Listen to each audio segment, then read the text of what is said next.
আসসালামু আলাইকুম প্রিয় বন্ধুরা, কেমন আছেন? যাওয়ার পথে দেখলাম এক জায়গায় এই কলমি শাক দেখছেন কীভাবে হয়ে রয়েছে। কলমি শাক খেজুর গাছের নিচে, এই খেজুর গাছ, এটা খেজুর গাছের নিচে কীভাবে কলমি শাক হয়ে রয়েছে, কত সুন্দর।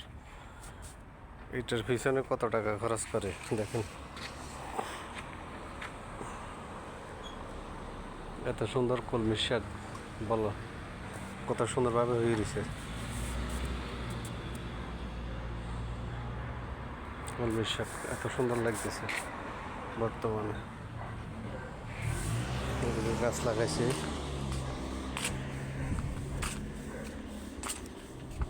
এসব গাছের পিছনে কত টাকা খরচা করতেছে মাসে। 1600-1700-1800 টাকা দিয়ে একটা লোক রাখছে এটা সাফ করার লাই, কাটার জন্য। দেখছেন কী গাছ লাগাইছে, এগুলো কী গাছ? আমাদের দেশে এগুলো চলেও না। কী গাছ এগুলো?